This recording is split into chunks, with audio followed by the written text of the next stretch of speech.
podcast of champions. Fight! I give it back now to the 30, or down to the 20. All the band is out on the field! I'm David Woods from Bruin Report Online. And here he goes, Miles Jack! And I'm Ryan Abraham from USCFootball.com. Liner gonna try to sneak it ahead. Touchdown, SC! We are the podcast of champions.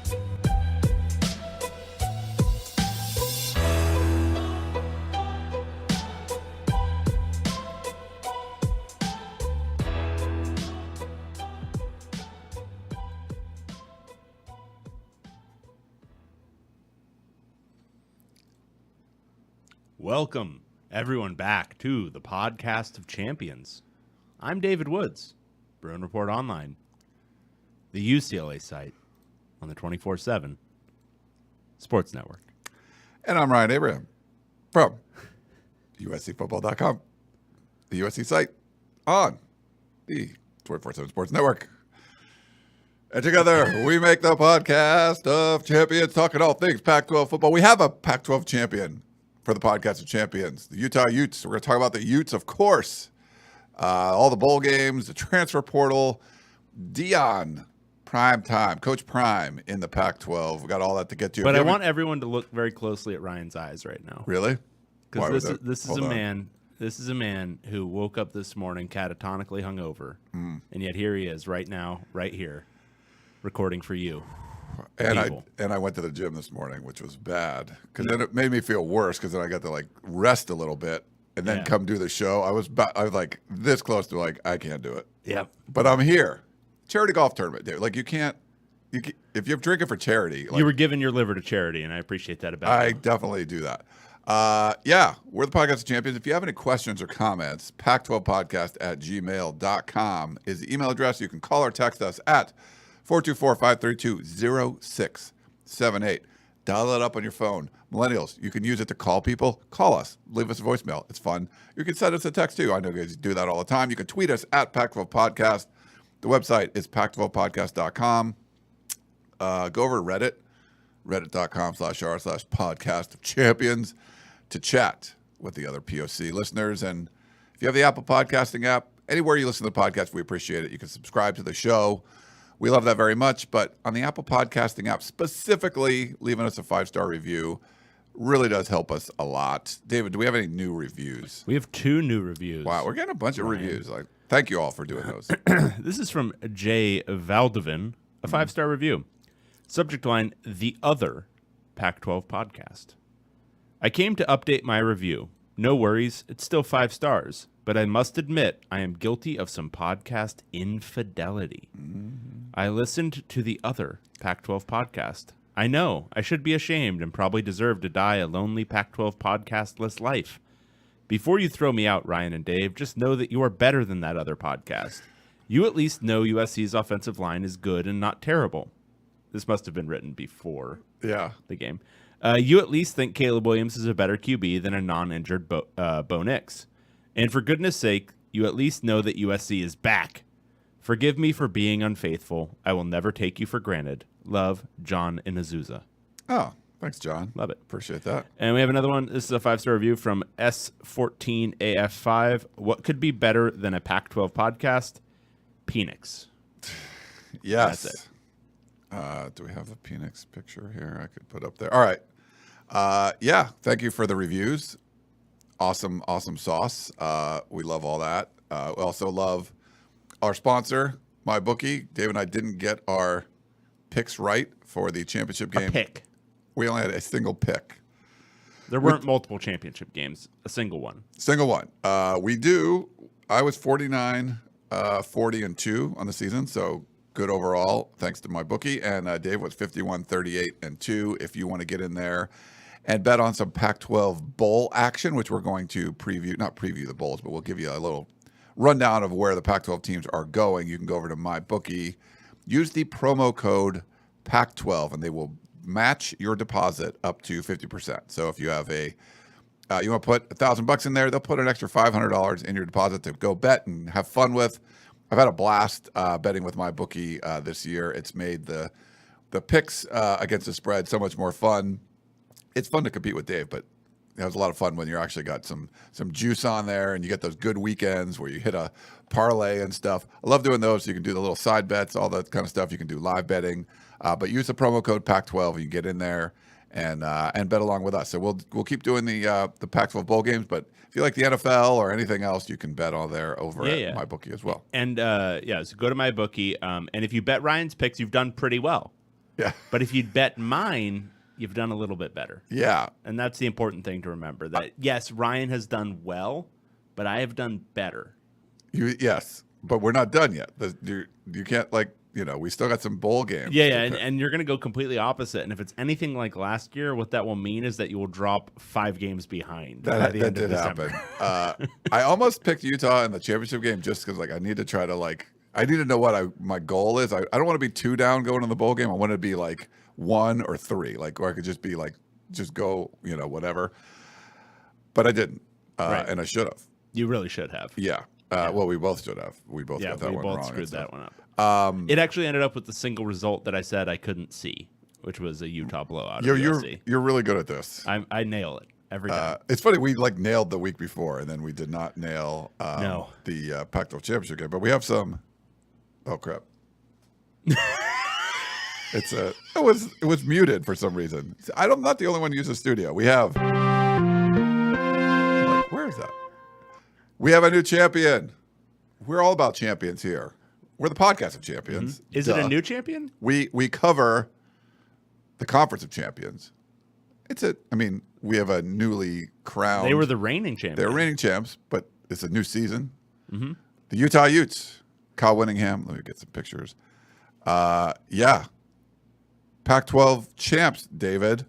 Definitive champions. Winning by 23? 23 points. They scored the margin of victory just in the fourth quarter alone. Yeah, pretty crazy. Cam Rising, wasn't looking his sharpest down the stretch. Well, he did in this one again. Doesn't matter. Tavion Thomas, even though ESPN said that was going to be the key to the game, which was pretty funny. But if you listen to our analysis here on the POC, we told you that probably didn't matter. Still didn't keep us from picking USC like a bunch of dummies, but we said it wasn't going to matter. Right. But the Utes, back at it. They are the Pac-12 champions. I was out there in Las Vegas, David. I wish you would have come. Mm-hmm. We had a little gathering. Mm-hmm. It was fun. Had some Utes in there, but it was mostly USC people.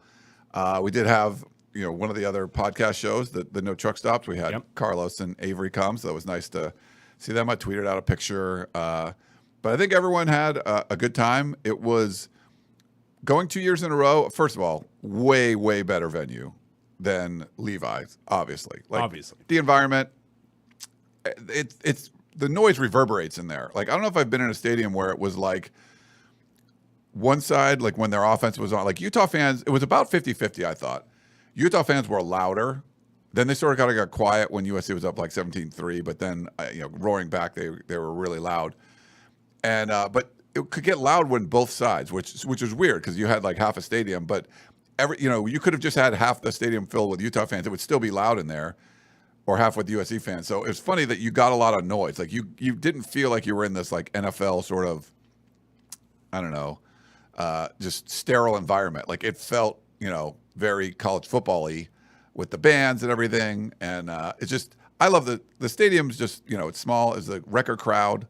But it was a really cool experience. So if you haven't, if you're a fan of Utah and you didn't go, or USC, or anyone, whoever goes to the championship game going forward, I would highly recommend it. I think this is way better. We just never saw people show up to Levi Stadium. It would be, I don't know, who would show up there? Hardly anybody. I've always maintained the Vegas venues for all of these events are way better than basically any other option. The Pac-12 tournament in Vegas is so much better than Staples Center used to be. There's just it's a more central hub for a lot of the teams, especially Utah and Colorado being in the Pac-12. Yes. So it makes a ton more sense. It's easy to catch a flight there, and people who are not fans of those teams might pre-book because they're oh, my team might be in it. And if not, I'm spending a weekend in Vegas in the first weekend of December. That's not the worst thing. Right. And it was... Nobody's doing that for Levi Stadium. No. There's none of that. And it was crazy. I ended up staying at Park MGM, which actually was the Utah hotel. USC was over at the Resorts World, but we would see a lot of people there. And we got a good, it was nice, we got a good media rate. But, man, I was looking before that, just, get regular room rates and stuff. And I have, my MGM thing, so, you usually get discount rooms. It was, there was a big rodeo thing there. There was, an Amazon conference, like AWS or whatever that is, 50,000 people for that. There's always stuff going on there in Vegas. So, wow, it was fun. But, a lot of national media members, the whole athletic crew. Talked with them, like Bruce and Stu and Andy Staples and Ari Wasserman. So I was in a shuttle with all those guys. Yeah, a lot of people there for USC's coronation. There was a bunch, and maybe that's probably why they were there. But there was a lot of good. It was cool though. The environment was good. The game felt very similar to the first time they met. Are we recapping the game now? Do you want to do that? Yeah, or we is can. It's just in general, USC getting a 2-score lead and then having opportunities. They get a fumble and they could go up 3 scores and don't. And that was the same thing. They just couldn't get that. If you get that early separation, it's probably a different game. They weren't able to do it, and Utah, fought back in the first game. And this one, fought back, but then it was USC wasn't fighting. In that one, USC and Utah were fighting back. This was Utah fought back and kept fighting back, and USC stopped fighting back. And so that was, but early on, it felt very similar that USC couldn't you got the early lead and couldn't get the bigger separation to sort of try to put it away. Yeah, it was a really interesting game. I mean, I think you can't actually. So the first one, I think you could talk about it without the refereeing because you gave up 16 catches on 16 targets to Dalton Kincaid. Make your defense play better.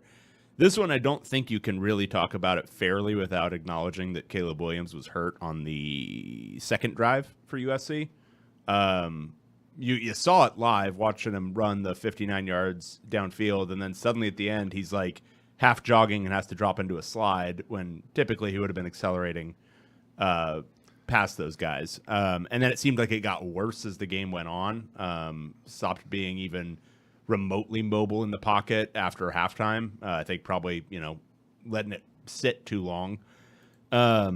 But he was not the same player, and so USC's offense went completely in the tank. I still think Utah probably wins that game because they came with a level of physicality on defense that I don't know that USC was prepared for. And I would say even before USC's offensive line started dropping like flies, they were winning the line of scrimmage. But it would have been a different game with a healthy Caleb Williams. I think it would have been a lot closer to that first matchup between these two teams where it was a close game.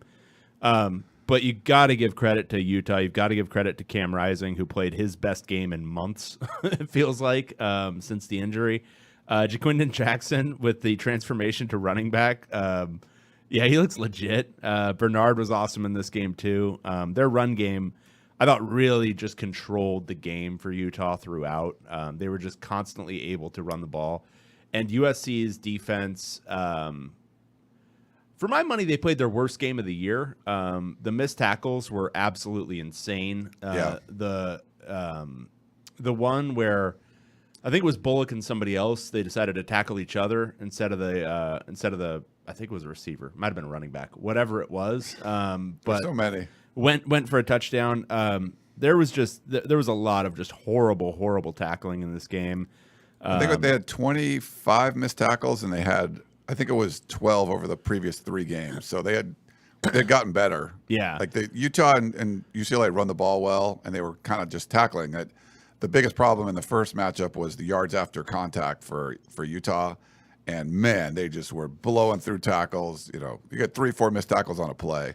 3rd and 19, and, you catch a pass that's short of the sticks. You just tackle the guy, and it's a turnover on downs or whatever. Right. And nope. No, none of that. Yeah. No, and I thought Kalen Bullock, who's been a great ball hawk this year, had a horrible game. He did.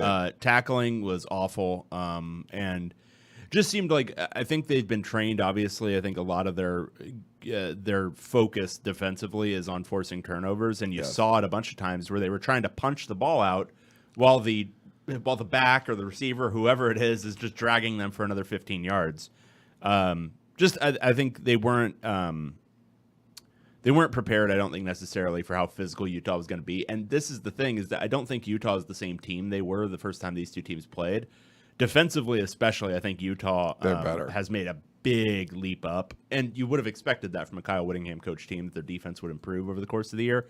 But they're a lot better now, a lot more physical at the line of scrimmage.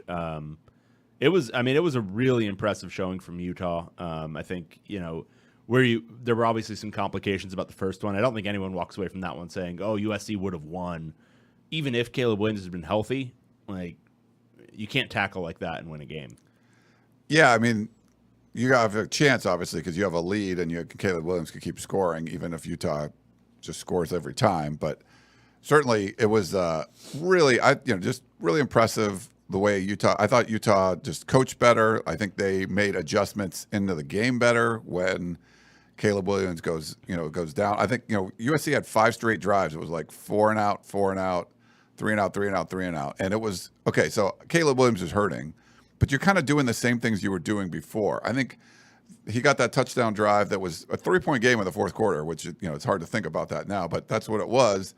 And the USC's defense just gave up a touchdown like right away. But they went to this shorter passing game where he wasn't going to be able to get sacked every time, and it worked really well. But I don't think Lincoln Riley adjusted to that injury. So to me, it's like you either have to adjust to his injury or put in Miller Moss. And I don't know where you sit on this, but it's like I think he's a really good quarterback.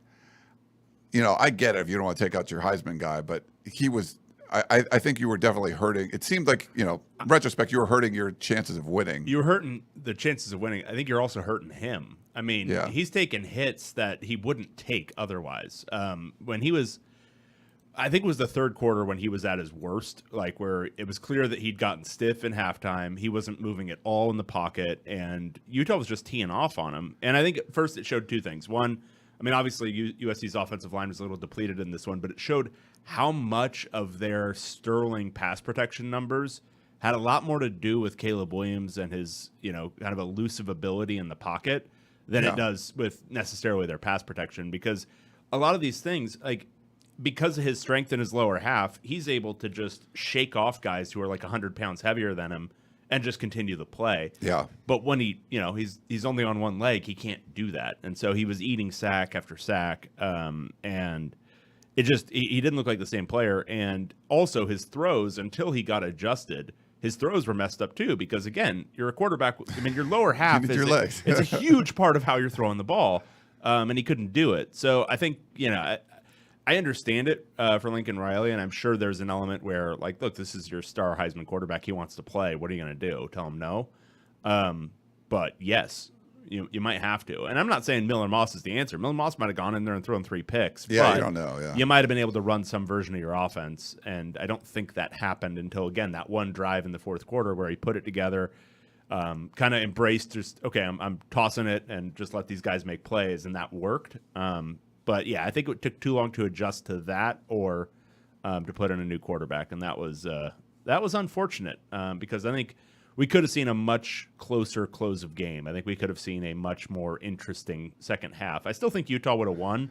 Like, just to my eye, even early on, I mean, I know it was 17-3, but they looked like, wow, they really came to play. And they were shutting down USC's run game more or less from the beginning.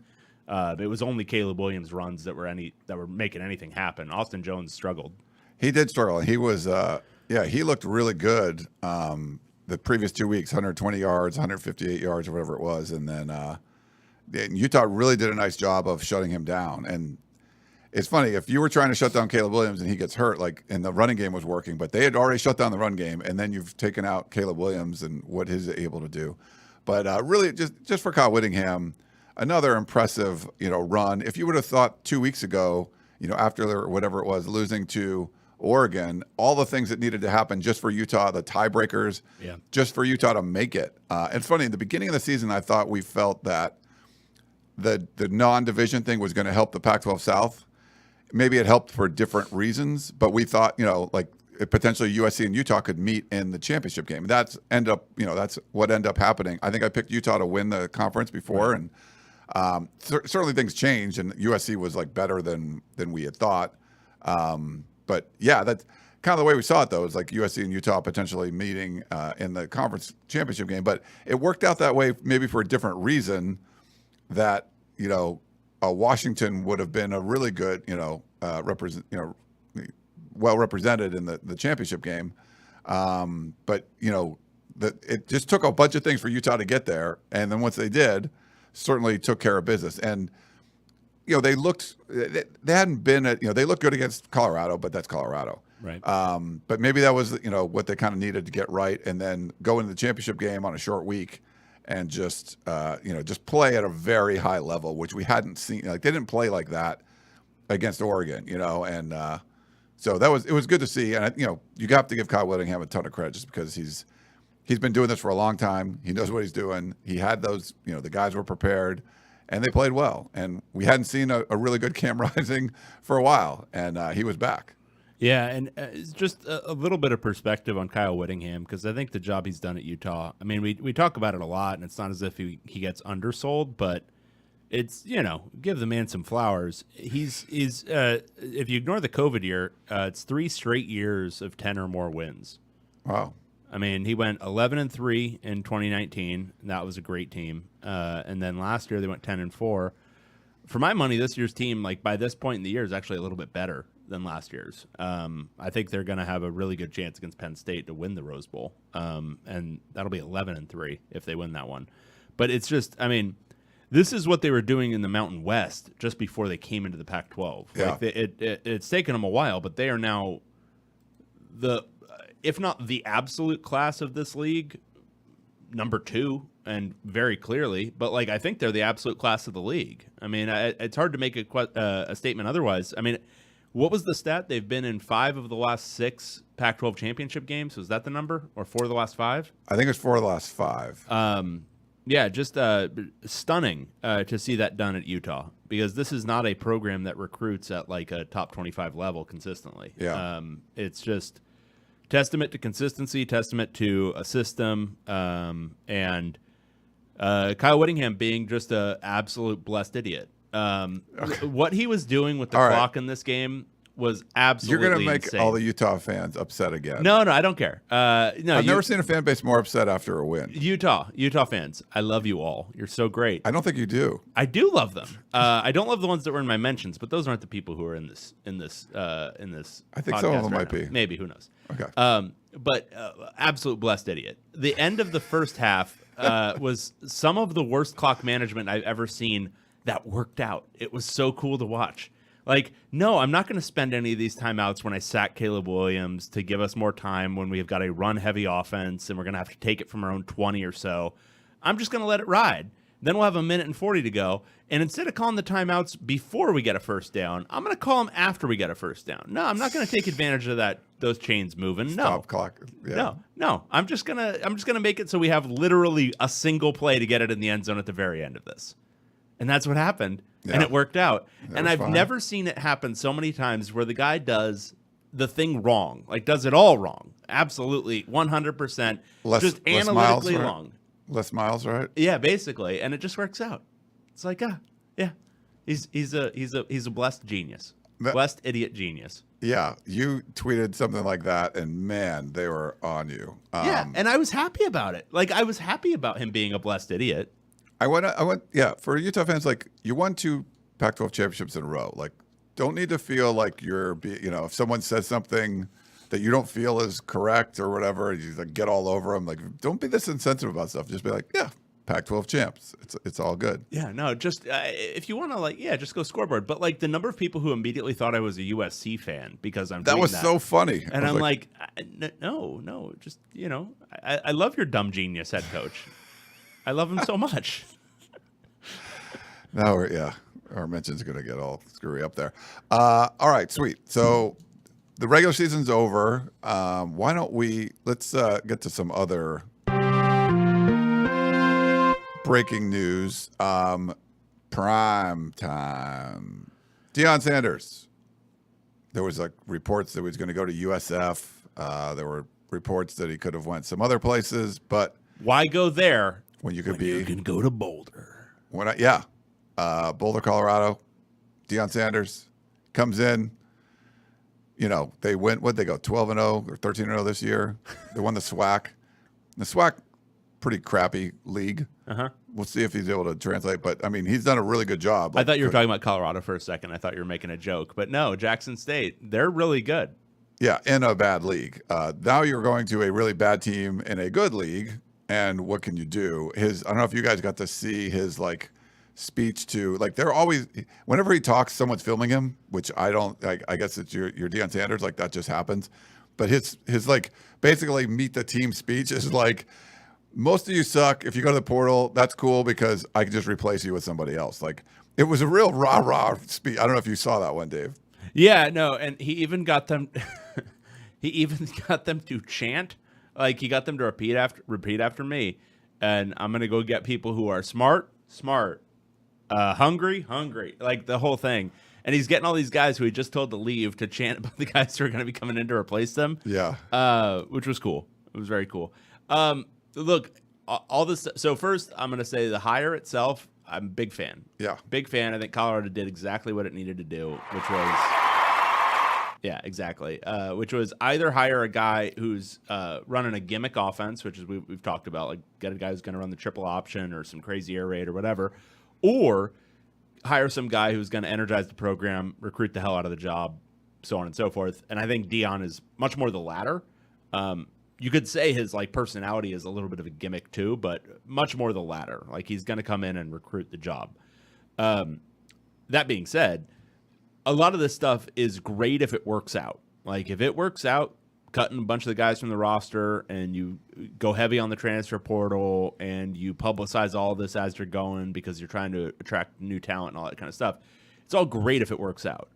But if it doesn't quite, if you only... So the thing is, if you tell your entire roster, hey, get the hell out of here, and you also tell all your commits, hey, get the hell out of here, you really do put an onus on yourself in year one to fix that.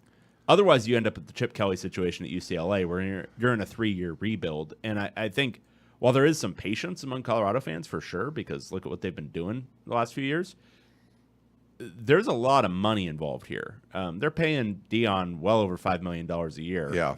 Once Rick George pulls off a heist to come up with the money. Did you read that quote? He was trying to figure out. We don't have the money yet, but we will. We will soon. Anyway, I think it's all... you pay Thursday for a hamburger today or whatever. Exactly. It's all great if it works out. And I think it has a good chance of working out.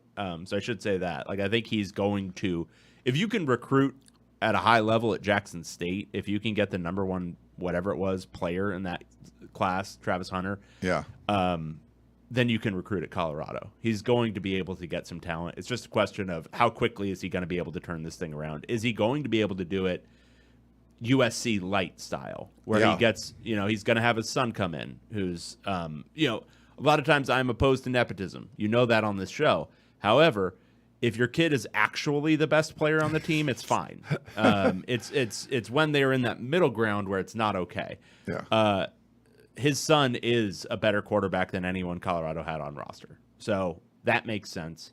He's going to bring Travis Hunter, more than likely. He's going to bring some of those players who he recruited at a high level to Jackson State, who are absolutely Power 5 level players. Yeah. And then it's a question of what can he acquire in the transfer portal? What can he do in high school recruiting immediately? And I think it's going to make a splash. Whether it's enough time, whether he's had enough time to make a huge splash is the real question. Yeah, no, I listened to the Cover 3 guys, part of our CBS Sports Network, and Bud Elliott.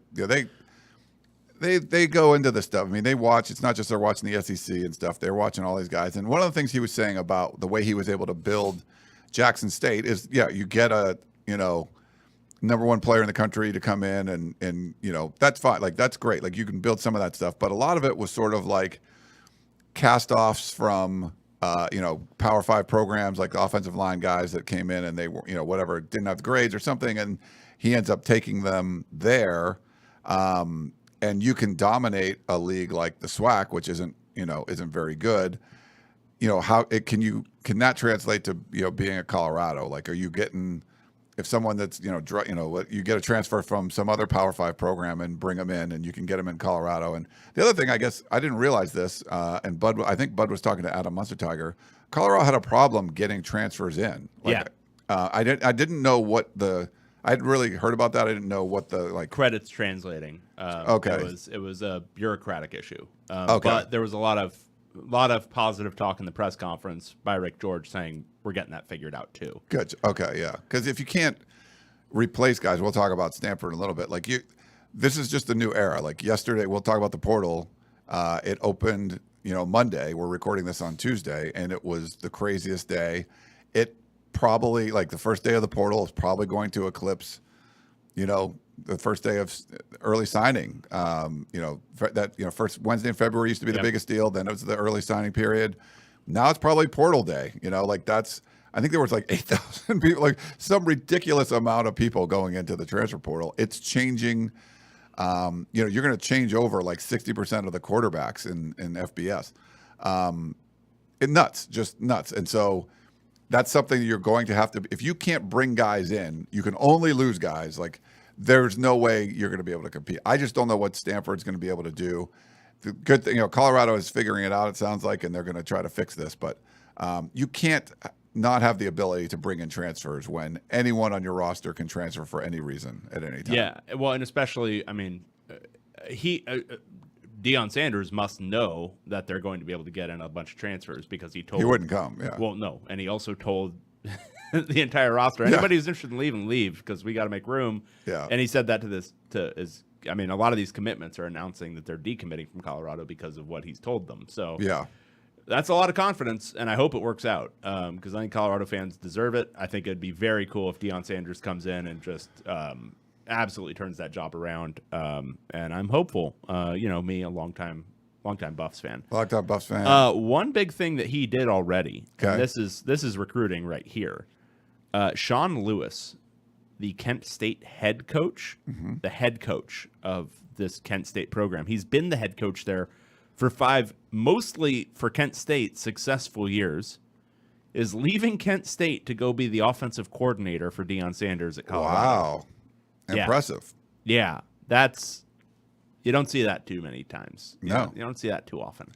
I think we talked about this before. If you removed Deion Sanders' name, if he wasn't primetime, and you would have looked at, we're going to hire a guy from the FCS level and bring him up, he was a guy you would want to, Sometimes his name might have been a detriment where you're just he's like this, whatever. He's just like a gimmick. And it doesn't seem like he's been a gimmick as far as coaching goes. No, right? And I think, there's an argument for the talent and all that kind of stuff, but you don't win 23 of 25 games and all of your conference games on talent alone. No. In 2 years. Like that.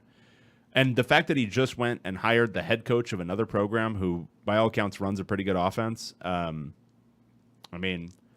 leads me to believe he at least understands you got to hire good coordinators, you got to hire good coaches, and, put in innovative schemes on both sides of the ball. So, and it shows that Colorado's, the fact that you would have the money to do that. That's once Rick George pulls off the bank heist. Whatever he's going to do. Yeah. It's it's going to be, he's going to assemble his crew. It's going to be Ocean's something, one of those. Or like a Fast and Furious movie. Oh, just to Rick be that George. way. Yeah. So it's just smash and grab, not like a plan everything. Yeah. I don't know if it's Ocean's. I don't know if it's Fast and Furious. All I know is Rick George is leading the heist. Yeah. All right.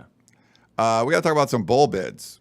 Bowl bids. You ready for this one? I was born ready for bowl bids. Okay. We got Oregon State Beavers.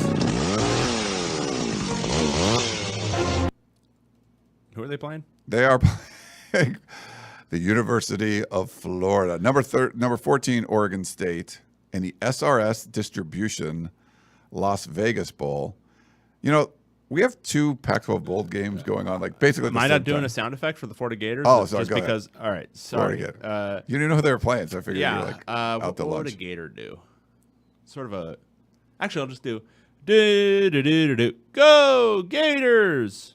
Do do do do. Yeah. Because that plays in my nightmares from the 2006 and 2007 Final Fours for UCLA. Ah, yes. Where they played Florida, and they just do Florida that. was really good then. They do that almost as incessantly as your team that you cover plays that stupid, awful song. Uh-huh. The this is the only song we know. So the Florida It's thing. boring and it's slow, but Florida does the do do do do do. Go Gators, Like, and then the band constantly. goes do do do do. Shh. Oh, obviously that had a positive impact on you. Yeah, it really did. Nice. You want to talk more about this game or no? Or you gonna do, What do we have to say? Oregon State's going to beat that ass? It's Oregon well, State's December gonna beat that 17th. So this is December 17th, 11:30 a.m. Pacific time. Time got changed to 11:30 a.m. Pacific time. It was originally 4:30. Yeah, why But did because it get there's a Raiders game that same day, they had to change the time. So that's why we're going to have 2 Pac-12 games on December 17th going on at the exact same time. That's right. Because like literally, we don't need 2 Pac-12 games That's right. on the West Coast. No less. That's right, baby. We're gonna have to have 2 screens on December 17th to watch all of the Pac-12. That's right, baby. Yeah, Florida's pretty bad, but they beat Utah, who won the Pac-12. So But Oregon State is going to beat that ass. you think so? Yeah. All right. I don't even know. We're gonna do like the previews and stuff. We just want to kind of go over like, Yeah. what's going No, on. we'll do previews on those, probably the 3 games. Yeah. Later, well, an hour later, that same day on December 17th, we've got Washington State Cougars. Taking on the Fresno State Bulldogs. Because they're fucked up animals, right? yes. Yes. This is the Jimmy Kimmel LA Bowl. Are you going to go to this one? I was going to before and I didn't, but I might. Yeah. You should go. I just find it funny that like I'm going to sponsor a bowl. So I'll say, just generally speaking, uninspiring bowl slate in a lot of ways, but these 2 first games I think are going to be both really fun. Fresno State won the Mountain West. Yeah, and Washington State's a good quality team. I think it's Yeah. going to be fun to watch. Oregon State, Florida is going to be fun to watch. I think it'll be a fun day of football on the 17th. Yeah, and it's good. And what USC played Fresno State and won. Oregon State played Fresno State and won. And you're like in the beginning, Jake Haener gets hurt, and you're like, okay, they lose a few games, but he comes back, they win the conference, so that's a good win for these Pac-12 teams. All right, next up we've got Oregon Ducks. The Oregon Ducks are taking on the North Carolina Tar Heels. Just gonna. the heels. I'm dying in tar. Heels stuck in tar. Yeah, it's sort of like the dinosaurs. Like they were just trying to walk around. I know it's all about like they stood like they had tar on their heels, but that's not fun. That's like a Revolutionary War thing. Yeah. It's very stupid. Oregon should beat the living hell out of them, even with a hobbled Bo Nix. North Carolina's not good. This is the Holiday Bowl. Holiday Bowl. Holiday Bowl. Very good. Holiday Bowl. Nice. All right, next up we've got Washington Huskies. Taking on the Texas Longhorns. What is that, like a deer? It's like a deer. no, it's like a big cow, Is it a cow? Yeah, that's right. Yeah. like a steer or something. Yeah. Deer.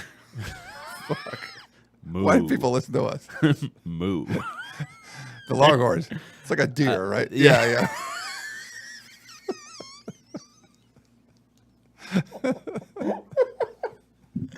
I'm not a biologist. I'm the one hungover. I'm not a biologist. What the hell am I supposed to know? Oh, it's so funny. So this is actually a real gap in my knowledge, like animals at all. Like my kids ask me about like different fish and shit, and I'm like, I have no idea. It's a fish. What are you talking about? You should get one of those Fisher Price wheel things where you turn it, you just pull it. It's like the duck goes quack, Yeah, yeah. quack. We could Yeah. do a Pac-12 version of that. Which animals lay eggs? I don't know. A dog? What the fuck? I don't know.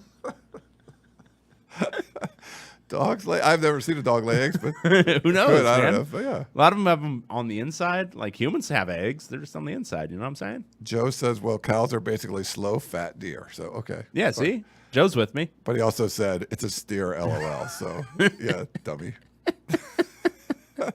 Anyway, hey, I got something to look up. Hang on. We gotta look Texas up. 2022 football season. I want to see something. Okay. Just real quick. To So, make all right. the Texas All noise. right. Well, no. So here's the thing. Sark has already eclipsed 7 wins this year. Oh, okay. He's at 8. I think it would be uncomfortable if he went one more above that. Yeah. So there's no chance they're winning this game. 7-win Sark is fine. You could talk me into 8, but to go to 9 would just be No, that's very, not going to happen. Yeah, that's All right. gouge. I know where your travel plans are going to be for New Year's Eve. UCLA Bruins. Taking on the Pittsburgh Panthers. Without Keaton Slovis, who's entered the portal. Yeah, that'll probably make him better. He was terrible. He was this terrible. year. Keaton Slovis and JT Daniels both have entered the portal again. Yeah, they're both in the portal. So JT Daniels has now gone USC, Georgia, West Virginia, and then parts unknown. Keaton Slovis has gone USC, Pittsburgh, and now parts unknown. Yeah.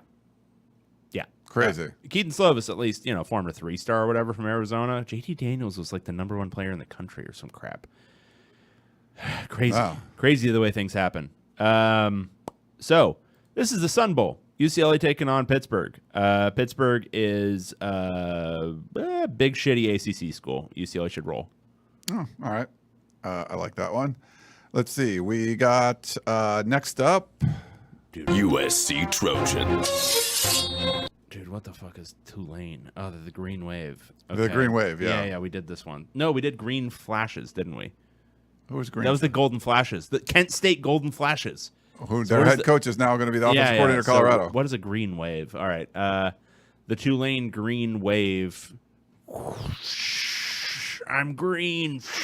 By the way, we have like angry Utah fans again in the chat now I don't because of give you. a shit. You're an idiot genius, is what A. Cortman 17. Well, said. that's just from me calling it a deer, yeah. which I think is fair. Don't some deers have horns? Deers. I just said deers. Don't some deers have horns?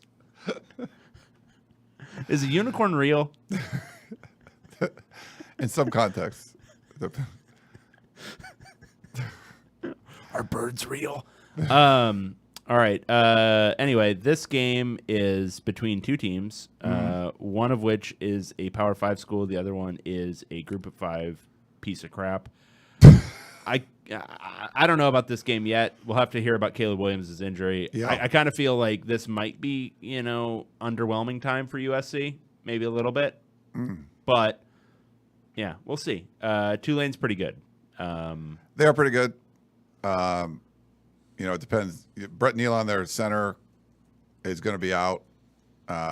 He tore his Achilles in the championship game. We don't know about Andrew Voorhees, the offensive lineman that was out for the championship game, their best offensive lineman. So that could be banged up. You could have a backup quarterback. So yeah, we don't know. We'll have to kind of figure out what's going on there. But yeah, and all these bowls there's going to be opt out. Some people were pointing out for Oregon State, like a whole bunch of Florida players have already opted out. So we'll see. And that's the thing is, like, I look at each one of these games, and the Pac-12 team seems like it would be much more motivated for the game, each of these, except for USC Tulane. Yeah. Like, every other one I look at and say, the Pac-12 team is probably more excited about this one than the opposition. Yeah, Tulane's probably more excited. It is still the Cotton Bowl. Like, it's a New Year's Six Bowl. Like, we have two Pac-12 teams in New Year's Six, which is good. I mean, it would have had opportunity to maybe get more, but, if the USC had made the playoffs and stuff, but that's two in the New Year's Six. Way. That's not the way of the Pac-12. No. We don't want nice things. No. And then last one, we've got Utah Utes. Taking on the Penn State Nittany Lions. Roar. That's not a lion. That's sort of a bear, like a guttural bear. You got to sound a little more nittany, I could go really dark with Penn State, but I'm not going to. Yeah, we don't need any of that. We already got Utah fans upset. They're just like, meow. That's a lion. Yeah. It's a cat, but it's growling. You like it? That's it. That's in there. Okay. It's like a deer. This is also on January 2nd, right after the Cotton Bowl, so you get to watch back-to-back Pac-12 action. Yeah. Utah taking on Penn State. Utah for an opportunity to win the Rose Bowl.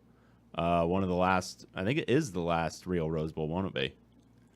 Starting next year, or is it 2 years? No, yeah, this is the last one because next year it'll be a semifinal. Yeah. And then after that, expansion. So Utah, I hope very much that Utah continues to beat that ass and beats that ass. I think they will.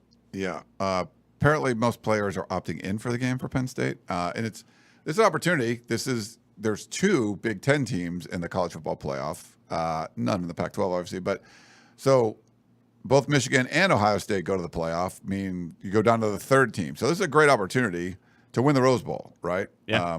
Going last year was great. Ohio State had a bunch of opt-outs, but they still played really well. It was a back-and-forth game. Utah could have won that one for sure. Now you got an opportunity in the very last Rose Bowl, like real kind of Rose Bowl. So Yeah, and this is a really good Penn State team. I think it could be, somewhat similar maybe to that great Rose Bowl between USC and Penn State. that was a crazy one. Yeah. They've got some talent. They've got some ability, and Utah definitely does too. So it'll be a lot of fun. All right. So we have to talk about the transfer portal. It opened up yesterday, or I guess for us it was Sunday night at 9 p.m. Midnight on the East Coast, December 5th this year. It was just craziness. What's been going on? There's, like we mentioned earlier, probably going to be the busiest, most important day of the college football calendar. Who's going to the portal? Who's not?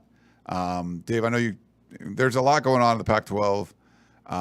You want to go over some of the notable names and stuff? Some of the big stuff that I noticed yesterday, and I'm sure there's some stuff out there if we for miss your anything, team put it in the chat. Put it in the chat. There's something big. But some of the big stuff, Dorian Singer, Arizona's, for my money, best wide receiver this past year, certainly their biggest deep threat. He put his name in the portal. If you remember, Dorian Singer was the guy who got in a shoving match with Jaden DeLora on the sideline in the middle of, I believe, the Washington State game. And now he's in the portal. I, personally, don't think those two things are unrelated. I think they are, in fact, related. Conspiracy. I know. On the good news front for Arizona, Jacob Cowing announced that he will be coming back for his, I think, final year of eligibility. So that's good news and bad news. Arizona's actually lost a little bit. Jed Fish said this is the last year he's really expecting to turn over a bunch of guys. I think probably, culture, like all that kind of stuff. So some weird names being thrown in there, including some starters. Yes. Stanford, why get into the details? They're losing basically their entire roster. Bunch of them will probably go to Pac-12 schools. I know UCLA's in the running for some of these guys. And that's going to make it an even harder job for whoever takes over there. I don't know what the hell they're going to do. I don't know. I mean, they might just hire Mike Bloomgren from Rice, which is just embracing the suck. So that's bad. But Michael Penix is coming back. Back, baby. That's right. But other than that, I mean, I didn't notice anything too huge in the portal news. I mean, some random linebackers from various schools. But for the most part, I mean, guys you would have expected. Oregon State is obviously going to have to target a quarterback in the portal. So Holy cow. So Nolan put his name in. And there's some national news. JT Daniels going in the portal. Will Oregon State make another run at him? Who's going to make a run at, our man DJ from Clemson? Because there's going to be quarterback openings in the Pac-12. DJ hasn't been good at Clemson, but maybe change of scenery. Maybe people are still buying the talent. Who knows? Yeah. He's had some good games. But they put in Klubnik or whatever, and they start rolling. So yeah, and then sometimes you just need a change of scenery too. Like we've seen. Well, that Clemson offense is bad. I mean, it's a bad, antiquated offense. So maybe in a better offense, he'd be pretty good. Underlying stats kind of tell a story, and his have not been good. So there's that. I mean, there's some other quarterbacks nationally, like Hudson Card, who've gone in. I don't know if any Pac-12 teams are going to be in the running for any of those guys, but certainly a lot of movement nationally. There is. It's just this is going to be silly season, and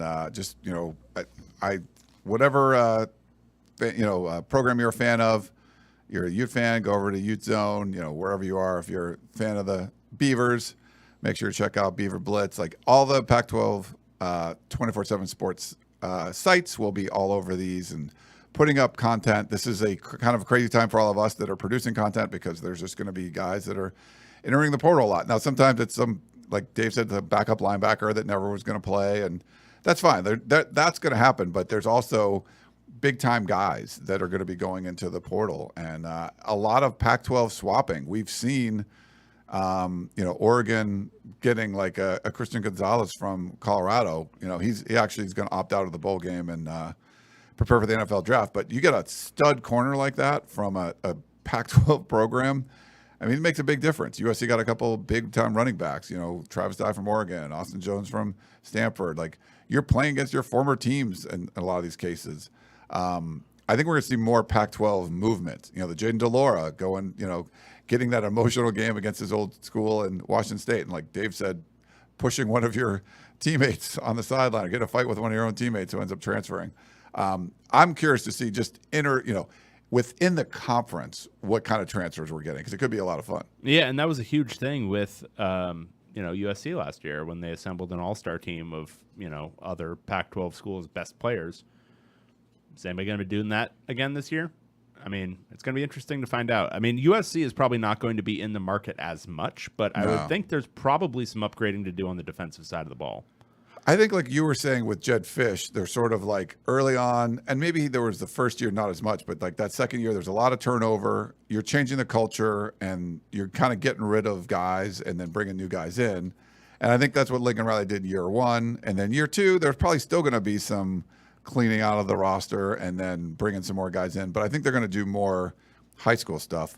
But there's going to be programs that are just going to go full-on portal, and there's just not that much high school recruiting, just bring in guys that are already proven. There's one over here, like just up the freeway. They have different philosophy. Don't necessarily want to recruit high school guys. You want to bring in guys from the portal. Chip Kelly and the Bruins. Chip Kelly, baby. Yeah. Another extension in the works or not? No. Quite. Okay. Not yet. Do you think there's going to be more high school recruiting for Chip Kelly? It seems like there's a little bit more emphasis. Yeah, they've been doing a little bit more. I would say right now, if I had to guess what the class is eventually going to look like, it'll probably be they have 12 commitments right now from high school guys. Okay. I think they'll probably get 2 or 3 more and then fill out the rest of the class with transfers. And I know they took away the 25 limit, so you can go a little bit above now. Yeah. So I wouldn't be surprised if they end up taking 10, 15 transfers, if they can find them. I mean, the thing is, the transfer market, when Chip Kelly first started doing this, it was a little bit, people weren't quite sure what to do with it. But I think a lot of people have seen now what USC just did. Yeah. What Ole Miss did. Take a bunch of transfers, you might be able to be good very quickly.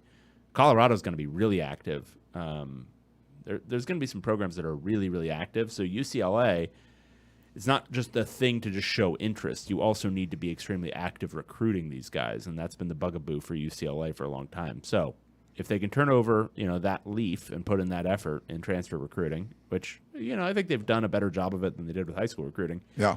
Then maybe they can, pull in, 8 to 10 impact guys and fill out some depth as well. All right. Well, why don't we take a break, come back real quick, and I didn't mention it, but if you're watching us simulcast on YouTube. It's not a simulcast. Simulcast on YouTube. Thank you very much. Podcast of Champions. We love doing that. And if you're listening anywhere else, thank you for that. But we're going to take a quick break, come back, and answer your questions.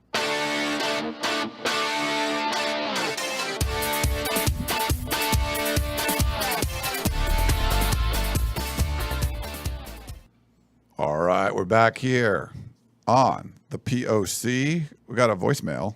Did we? Yep. Let me play it for you. Please. Hey, what's up, guys? This is Perk. Actually, Perk, not Brad in Portland or the Zodiac Killer that thinks I'm a Cal fan for whatever reason. Anyway, the question I had for you guys this week is just kind of looking at how things shaped out for the Pac-12 this season in football. I know they still have the issue with the team not making the playoffs, but given how much respect the conference seemed to get and how many teams they had in the top 25,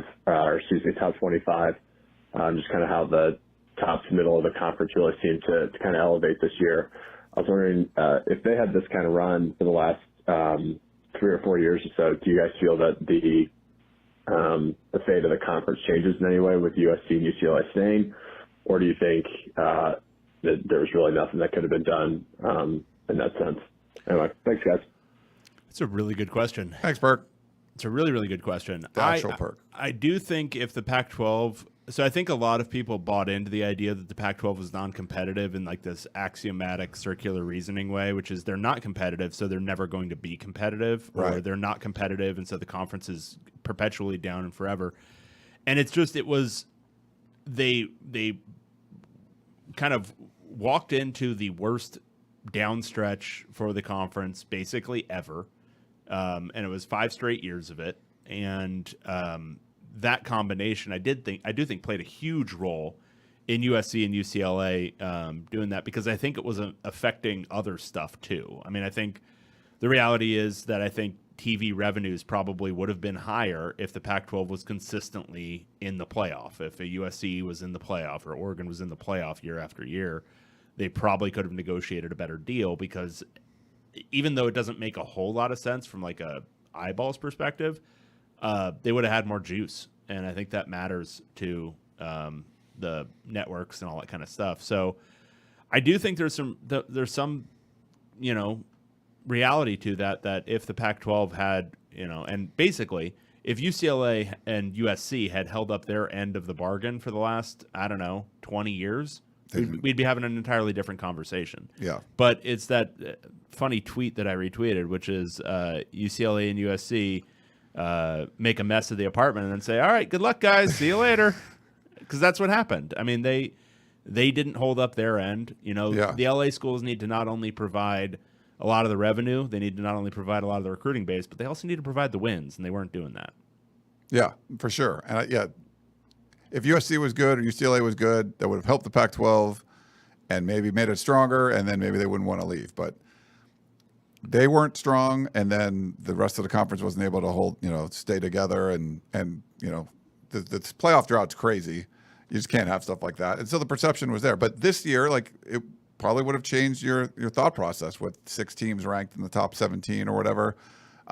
Pretty impressive, But this, I think a lot of this is Larry Scott's doing, like the parity thing. Like it's just like, hey, make everyone good. I'm not saying George Kliavkoff came in and made people better at the top, but you just needed people to be good at the top. You needed a bunch of people to be better and crush the lower teams for a little while, and then they'll get better. And someone, Colorado will come back. It's not Larry Scott's fault that the top of the league sucked. But he focused on that. He focused on parity. That was his talking point. Yeah. But he didn't have an actual material impact on whether or not USC, Oregon, and Washington mentally were good. You're there ooh, parity. Parity. Everybody beat everybody else. Parity is not the reason USC maintained Clay Helton as their head coach. True. That was just dumb shit. But there would always be well, let's help Oregon when they get to play Washington on a bye or the short. There was all these things that just sort of well, this will help Stanford beat Oregon, but this will help Oregon beat Washington. I think when you look back at it, when everyone looks back at the demise of the Pac-12, they'll see a problem, which is first, the Marquee program had an absolute dunce as their head coach, Clay Helton, for way too many years. I thought you were a big fan of his. I am, but when I'm talking real, I'll talk real. They had a dunce. Washington fucked up the Chris Peterson succession plan. Oregon pretty badly. Oregon, to be fair, they got out of it fast, but they screwed it up. And I think when we look back at Mario Cristobal, if you look at what he's doing at Miami, crazy. Because Oregon was the top recruiting program, and they weren't able to capitalize on that for that period. They weren't able to make a playoff. They won some Rose Bowls. They won the conference, but they weren't able to break it into the playoff because they weren't an elite on-field product, because they had a bad head coach who was bad at managing games, bad at hiring some coordinators, bad at deciding on an offense. That ground and pound crap. I mean, look at what Kenny Dillingham did this year at Oregon with much the same roster aside from Bo Nix. It didn't need to be like that. But you look at all that, then you look at UCLA, which had a period right at the beginning of the decade where Jim Mora came in, energized the program, had them basically what you expect UCLA to perpetually be if you look at historical stuff, in the conversation for the conference each year, with some real talent, capable of winning a bunch of games. Right. And then they screwed up that succession plan too. And that's not their fault, but Chip Kelly didn't end up being that guy. No. And so it's just, I think when you look back on it, it's just going to be these hires that are made and these hires that are maintained that didn't actually further the records of their programs or the conference in general, and those are the marquee programs. And so you've got Utah doing its thing, but it's not making the playoff because it's, as good as Utah is, there's still a team that's going to be out-talented by Florida. That's going to happen. But those programs that can recruit at that level and not performing, Washington, Oregon, USC, UCLA, that's where the problem is. And they just haven't held up their end. Yeah. Let's see. We've got so there's some emails, but we have some tiebreakers and stuff. Where do we start? Charlie might be the first one. More Sickos podcast material. Oh, no, I think it's even further than that. You think? I think so. Okay, hang on. Hang on, everybody. I can do Charlie's if you want. Did we get another voicemail? Because it looks like Zodiac Killer had a voicemail, but it didn't get transcribed. Oh, I'll look that up. It's like 3 minutes, but yeah, go take a look at it. Okay. Shane's tiebreaker. We have a lot of stuff. I will. There's also another voicemail. It looks like Gonzo Dog. Oh, okay, I'll look for that. But did we not mention the survival pool? So I apologize if we did not. So we had Ryan was our winner who made it through all 12 weeks. We did a tiebreaker. I think there was like 10 or so people that were tied that all had to pick Colorado at the very end. We asked them to pick the winner of the Pac-12 Championship game and then the total score number. We only had 2 people pick Utah, so those are our 2 winners. They're both going to get jockey gift cards. I have a $100 gift card that will go out to Hoosier Ute. So he said he can finally start wearing underwear. So thank you, Hoosier Ute. But he had the final score. Total of 71. I think it was 70 or something. He was off by like 1. Nice. And then Christian also came in third. Also picked Utah. And we have a gift card, and it could be 50 or it could be 100. I don't know. It's a mystery. He said he likes mysteries. So congrats to Christian and Hoosier Ute they're going to win some jockey gift cards. So go buy some underwear. Excellent. I will read Charlie's email. Okay. All right, so more Sickos podcast material. Hey, guys, I thought of this a week late, so just pretend the Pac-12 title game hasn't happened yet. Instead of using stupid tiebreakers to determine USC's opponent in the Pac-12 title game, we should have used the Pac-12 title belt concept. Each time the holder loses, the ball gets passed to the team that beat them. The belt gets passed to the team that beat them. If we had Utah start 2022 with the belt, it goes like this, assuming the Rose Bowl loss to Ohio State doesn't count because that'd be boring. Utah passes the belt to Florida in week 1. Great start. Florida loses to Kentucky in week 2. Kentucky loses to Ole Miss in week 5. Ole Miss loses to LSU in week 8. And LSU loses to Texas A&M in week 13, making the Aggies USC's rightful Pac-12 title opponent. Let me know what you think. Peace. That'd be fun. The belt. I like it. It would make for a very boring game. I don't know if you've watched Texas A&M play football. But oh, my God. That's a tough one. But interesting concept, Charlie. I like it. I do. Here's the other voicemail I grabbed. Hey, Podcast of Champions. This is Gonzo Dog. Go Huskies. In your last podcast, you had been looking for ideas for the Zodiac Killer to sing as far as songs for the Shaw departure. And I felt inspired to leave you guys one myself. So this is The Gambler by Kenny Rogers. In the interest of time, I'm only going to sing part of the chorus, but here it goes. You gotta know when to run 'em, know when to gun 'em, know when to tight and screen, or when to punt. You never count the yardage. When you're staring at a 4th down, there'll be time enough for figuring that when the kicking's done. That was awesome. That was really good. Also, he's got a voice. Way higher quality. We both don't like soccer. Apparently, the game that was going on, the World Cup, was like 0-0. Someone put that in the chat. But they talk about quality, like, oh, that was quality. That was quality. That was quality. Yeah, for sure. Yeah, that was a great touch. I don't know. Yeah, that was and it's just like kind of mic dropped at the end. He left it all on the pitch. Yeah, very nice. Yeah. I think we have a text message. Yeah, Jordan. Hey, Jordan here. Just got finished watching the Pac-12 Championship game. Just wondering if Ryan puts his foot in David's mouth and vice versa, or if you both prefer the taste of your own. What are we putting our foot in our mouth for? I don't know. I think it's going to get to that with the rest of this. Okay. Comfortable win for Utah. Go Utes. Back-to-back Pac-12 champs. P.S. I wish I could have made the meetup in Vegas maybe next year. Thanks for the subpar pod that I definitely will not miss during the off season. I picked Utah to win the championship from the beginning of the season. I don't know, is that what he's or just, you did stop though? You did pick somebody else the week of. Yeah. Yeah. Well, I mean, we're picking against the spread for that. Like we're going to go over but like our USC picks. was favored. USC was favored. Yeah. Yeah. So you picked USC to win the I did. Yeah. Well, in that one game, but the beginning of the season, Uh-huh. we were giving the Utes love the whole time. Yeah. So Yeah. Foot in your mouth, Ryan. All right. This Who is did you from pick? this is from Coach B in San Diego. No tea, no shade, no pink lemonade. Hey, David and Ryan. Wild season, and congrats to Utah for winning. Congrats to Caleb Williams for a probable Heisman. To be honest, I was hoping Utah would win and make it to the college football playoff at the start of the season. That being said, I got my hopes up that the Pac would send someone finally, but it looks like that won't happen this year. Looking forward to the Pac going bowling, but sad we don't get a shot at the title for the conference. After losing CIF in the finals and now seeing 2 Big Ten teams getting into the CFP, probably, I am just a bit bummed. Do you have a positive spin for the Conference of Champions to hang their hat on for the regular season? I know this show is mostly 2 sassy queens spilling the tea, but I could use a bit of West Coast football love right about now. Coach B in San Diego, go Beavs. Couple of sassy queens, that's us. Yeah.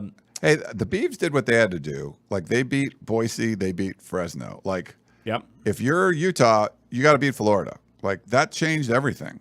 I talked about that at the beginning, and they're like, oh, it doesn't matter. Like, it mattered. It freaking mattered. Yeah. So I think you got to win those out-of-conference games. They kind of carry, the Oregon win over Ohio State carried Oregon into the top 3 or whatever early on until they lost to Stanford. Those are the ones you got to win. Those are important. The bowl games, not as much, but it's good. You don't want to go like 0-7 in bowl games. Like what was the record? Like the one year, like Pac-12 hadn't won a bowl game for like a couple years at one point, right? Like it was pretty bad. But the Florida game didn't matter for Utah. I mean, They lost to UCLA and they lost to Oregon. Yeah, but there's the like if you want to talk about The perception doesn't matter.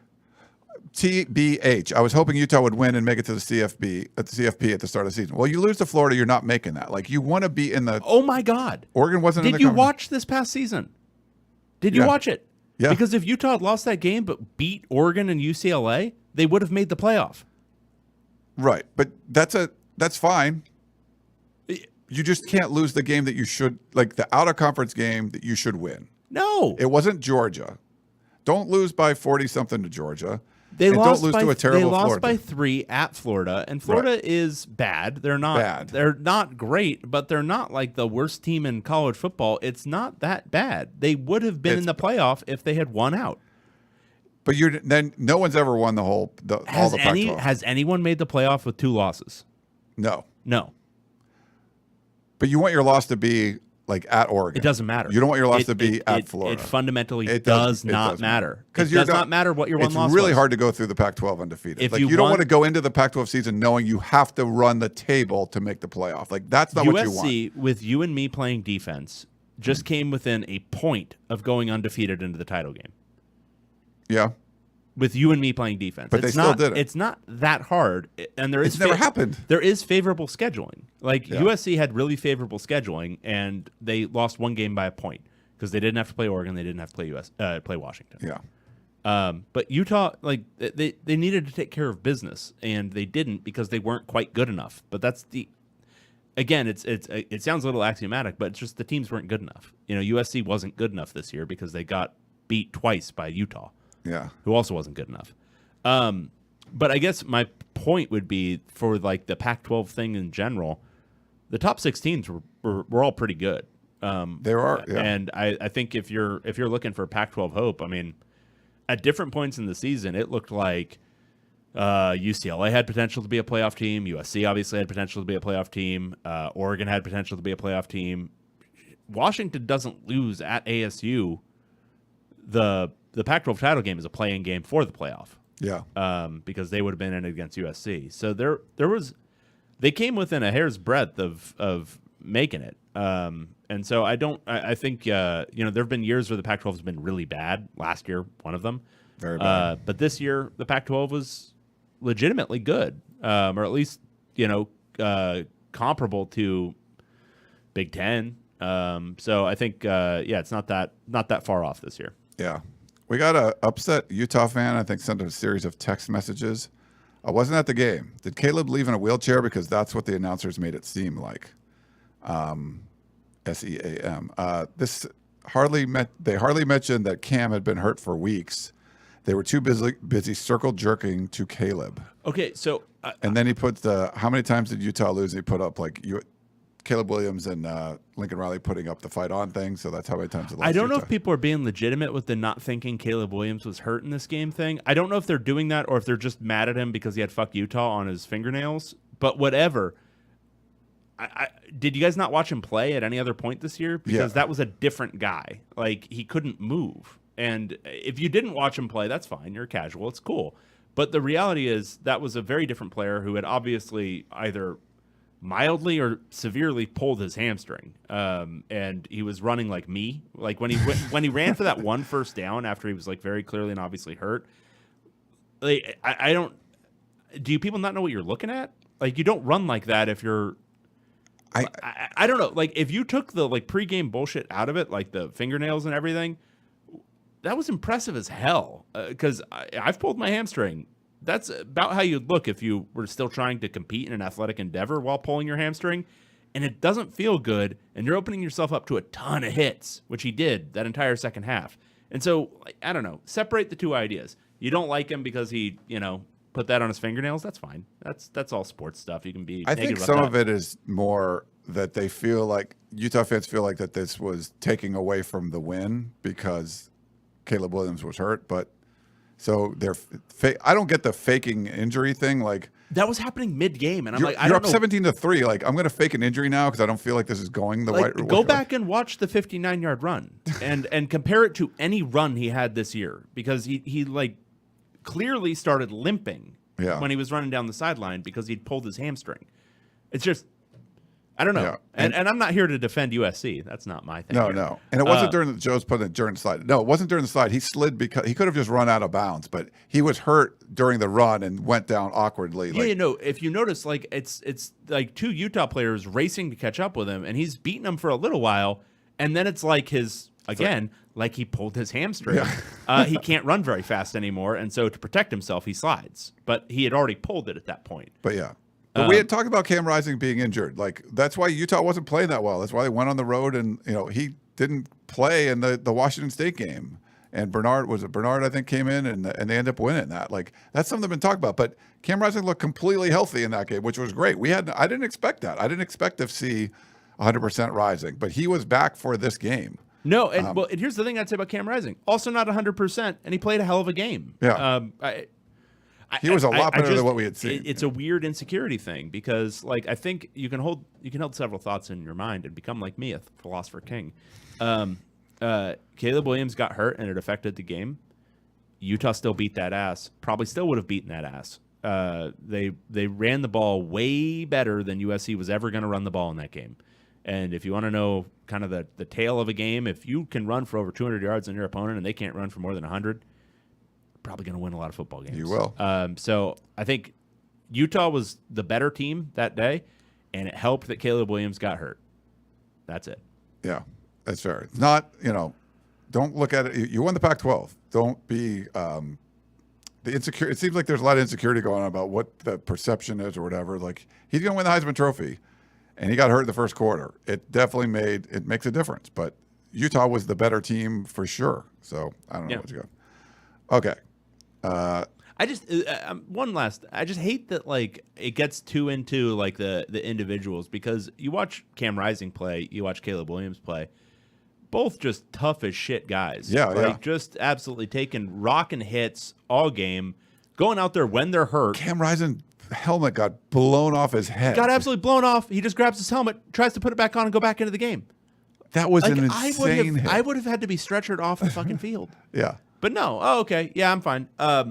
And Caleb Williams, tears his hamstring or whatever, pulls it, who knows, and then plays the rest of the game completely immobile and getting rocked over and over again by your very strong and burly and tough Utah defenders. Like, I don't know how you walk away from that and say, wow, that was impressive. He said fuck Utah on his fingernails before the game, but that guy's a tough guy. He did the same thing to Notre Dame, and because they won the game, nobody gave a shit. Yeah. Well, and he did UCLA too. I mean, it was his thing pregame. Yeah. And whatever, who cares? I didn't even know he did it for UCLA. He did. He had it on his fingernails. But like Utah, you've got Cam Rising, who's, again, tough as hell, going out there hurt. And he played hurt for, 3 weeks before this game? Yeah. And took a bunch of hits that he probably wouldn't have if he wasn't playing hurt. Bo Nix going in there and playing hurt. Again, also on one leg. Again, also running the ball in situations where he probably shouldn't be asked to running the ball. Yeah. I don't know. I think there's a way to be for your team, but also, acknowledge that was a gutty performance. Yeah. You want to do your next one, I think. Sure. Right? All right. Do the songs? Yes. Okay. You didn't help us by making this something I have to do, Chad. Shaw songs for the Zodiac Killer. Red Hot Chili Peppers, Scar Tissue. Scar Tissue that I wish you Shaw. Sarcastic Mr. David Shaw. I wave goodbye to me and Shaw, 'cause with the birds I'll share. Really mediocre effort, because all you did was replace Saw With Shaw. and all these things with Shaw, but you didn't actually change any of the other stuff. Lady Gaga, Bad Romance. Rah, rah, David Shaw. Roma, David Shaw. Shaw, Shaw, ooh la la. I kind of like that. It's simple enough. Yeah, but again, you're not doing anything. Okay, yeah, with okay, it. yeah. Judas Priest, Breaking the Law. Breaking the Shaw. Breaking the Shaw. The Clash, I Fought the Law. I Fought the Shaw. Okay. The Shaw won. Literally yeah, just but literally just putting it in there. Yeah. And Shaw definitely didn't win. Did you watch Stanford this year? Yeah. Rebel Alliance Strikes. Dear Rave and Dryan. We've had a couple people kind of change. They love it. They changed their names a little bit. Was that a version of parody I saw in the Pac-12 Championship game? Utah is the second or third best team in the Pac.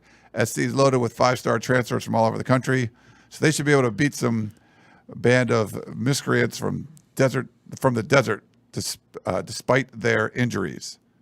We all know it's hard to destroy the Death Star. Our best hope is they move to another galaxy. Go Cougs and Utes. Mike in Oakland. Okay. Yeah. Yeah. Yeah. They didn't get 5 stars on the defensive side, to be fair. No. They got Caleb Williams. No, that defense, He made a huge difference. that defense could use some upgrading. Yeah, they did not have those guys. This is from Fred in Sarasota. The quote that sums it up. Is this quote true? After the USC loss, it seems so. The Pac-12 will always do what is the worst thing for the Pac-12. Bill Walton. You're the Bill Walton expert. Is that quote true? I don't know. I mean, it's not like a Pac-12 thing. It's, again, it's what we said pre-game. If USC wins that game, they're good enough. And if Yeah. they lose for a second time to Utah, they weren't good enough.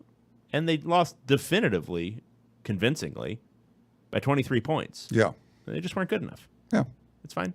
But there were a lot of teams that were really good this year, so I don't want that to take away from it. Yeah, 6 teams. You didn't have a team that was good enough for the playoffs, but you had 6 teams that were pretty damn good. That's a good step. And I would stack up against the top 6 for a lot of leagues. Yeah.